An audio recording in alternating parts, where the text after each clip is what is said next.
G'day Bodgies and Wedgies and welcome back to the channel. Now if you're unaware, Australia has got some pretty monster grown fish, and usually the more recognisable ones are going to be your barramundi, your Murray cod and your Saratoga, that sort of stuff. But we've also got a pretty hefty assortment of some monster catfish species that you'll find especially up in the northern parts of Australia. There are some absolute massive fellas that are swimming around in those waters, and today I wanted to share with you a new species that I ended up getting, and also just show you my existing collection of native Australian future monsters.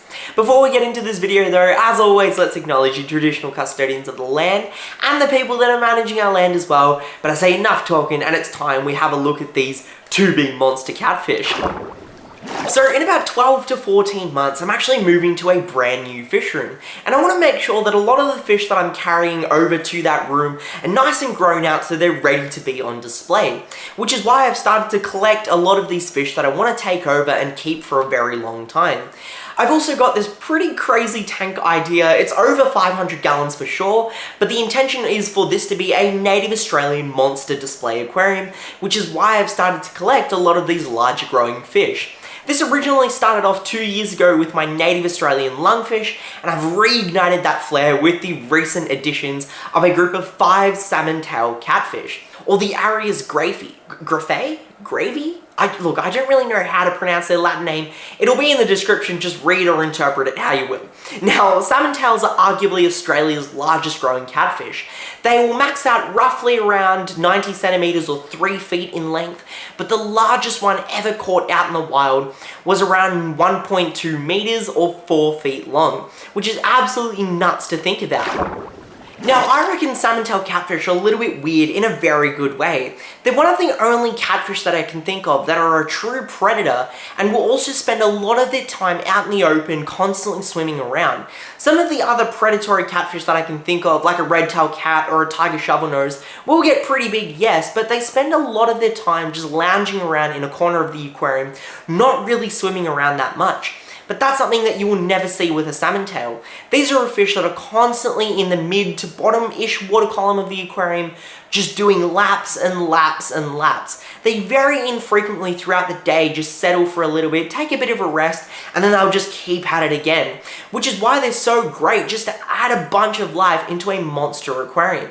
And they also look really, really cool in my opinion as well. As juveniles, they have this beautiful chrome look. Because they're a catfish, they like scales, they have this tight-fitting skin that almost looks like aluminium foil.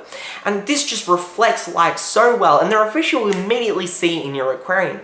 And when they're juveniles especially, and this doesn't change much when they grow, but when they're juveniles, the shark-like look that they have is just really, really pronounced because of how torpedo and streamlined their body shape is. As they grow, you will see a little bit of a change, but proportionally everything just gets much bigger. You'll notice that they still maintain that shark look and they will still be active, but I find that with adult salmon tails, the colors tend to change a little bit. With adult salmon tails that I've seen especially, they tend to be more brown and bronzy in colour, and I'm not sure if this is something that's more so their environment that dictates the colour, or if it's actually just something that changes as these fish grow.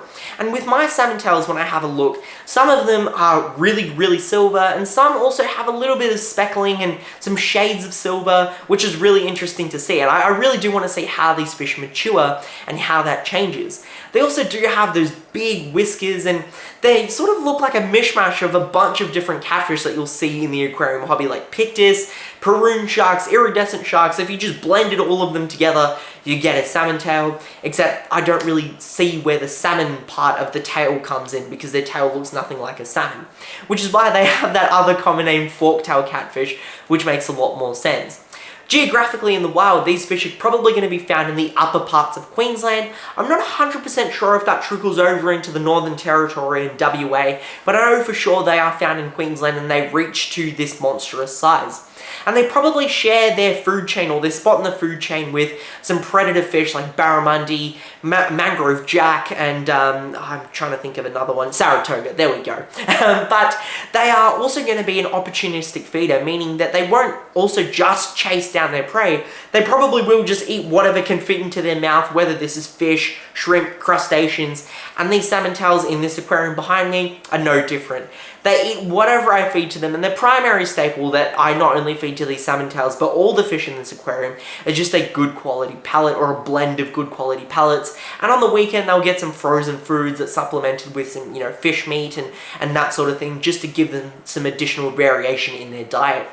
But to say these fish have been a breeze to take care of is an understatement. I've literally done nothing to specifically accommodate their needs, and I'm fairly certain that they will accept to a wide range of aquarium conditions, especially given how they are found in freshwater. And I believe, and I'm not 100% sure on this, I'll do some research and put it in the description, but I believe they may also potentially be found in some brackish environments as well. So you can see just how versatile these fish are, but they do need to be kept in more tropical environments because of where they are found. I'll quickly mention the other native catfish I have, which is actually an eel tail or a tandanus catfish.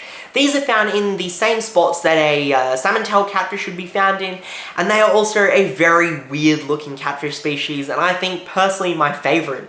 They have a very normal catfish front end, but the back end is where it looks completely weird. They look almost like a knife fish or an eel, hence the name eel tail catfish, and they swim forwards, backwards, up, down, left, right, much like a knife fish does, which is just so incredibly fun to watch, and they are also very, very active. They do get a lot more sluggish as they mature, but they look incredibly wicked with their, speckled look, and how they just change as they grow is something that I'm very keen on seeing. I also do have a bunch of really, really cool native Australian fish that are arriving next week, so make sure you stay tuned to the channel to see what they are, because I'm sure that a lot of you will find them very, very interesting.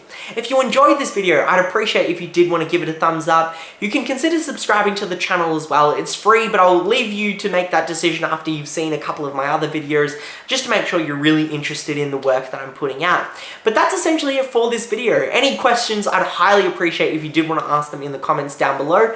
But that's basically it. So as always, bodges and wedgies, stay happy, stay safe, stay Aussie Australian. Bodgie.